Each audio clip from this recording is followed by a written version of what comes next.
पिंपरी चिंचवडमध्ये सध्या मोठ्या राजकीय घडामोडी घडतायत। शिवसेनेला सोबत घेण्यासाठी आमची बोलणी सुरू आहे, राष्ट्रवादीचे शहराध्यक्ष योगेश बहल यांनी माहिती दिली आहे।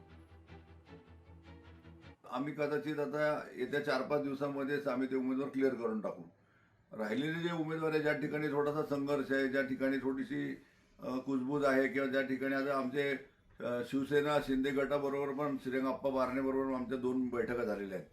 आप्पांनी पण सुद्धा संमती दर्शवलेली आहे, त्यामुळे त्यांच्याकडनंही आम्ही प्रस्ताव मागितलेला आहे। त्यांचं माझं आज सकाळी माझं बोलणं झालं। सध्या दिल्लीमध्ये हाऊस चालू असल्याने ते दिल्लीमध्ये आहेत। शुक्रवारी ते परत येत आहेत, तर शुक्रवारीच आमची मीटिंग होणार आहे आणि जर झालं तर आम्ही लगेच शनिवारी सुद्धा ह्या गोष्टीची पण प्रसिद्धी देऊन टाकू की जर त्या पद्धतीने जर आमची मतं जुळली तर निश्चित आम्ही ती घोषणा सुद्धा करू। पुढची महत्त्वाची बातमी आपण पाहूयात। नवी मुंबईमध्ये 45,588 दुबार मतदार आहे। महापालिका आयुक्तांची जाहीर कबुली। यंदा हाऊसिंग सोसायटीमधील मतदान केंद्र बंद आहे। महापालिका आयुक्त डॉक्टर कैलास शिंदे यांनी या संदर्भात माहिती दिली आहे।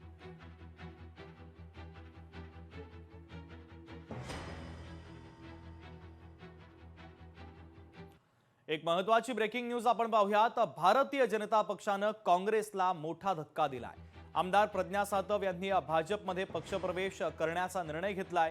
रवींद्र चव्हाण यांच्या उपस्थितीमध्ये पक्षप्रवेश होणार असून प्रज्ञा सातव यांचा उद्या भाजपमध्ये पक्षप्रवेश होणार असल्याची माहिती विश्वसनीय सूत्रांनी लोकशाही मराठीला दिली आहे।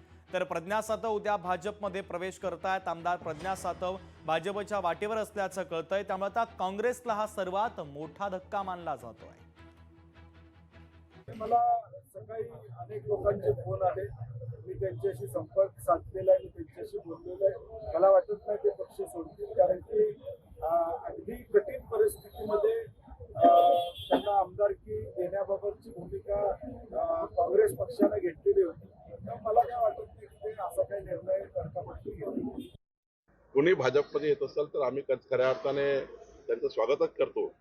काँग्रेसमध्ये विसंवाद आहे, काँग्रेसचा पायपोस कुणाच राहिला नाही आणि त्यामुळं विसंवादामुळे कार्यकर्ते हतबल झालेले आहेत, नेते हतबल झालेले आहेत। कुणाशी बोलावं, कुणाही चर्चा करावी, काही त्या ठिकाणी काँग्रेसमध्ये ठाव ठिकाणा नाही आणि म्हणून मला वाटतं मोठ्या प्रमाणावर असंतोष काँग्रेस पार्टीमध्ये आहे, आमदारांमध्ये आहे, खासदारांमध्ये आहे आणि त्यामुळं पुढच्या काळात त्यांचं भविष्य नाही आहे।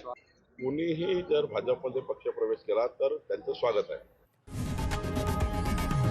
लोकशाही मराठी ऐका, पहा, जागरूक रहा।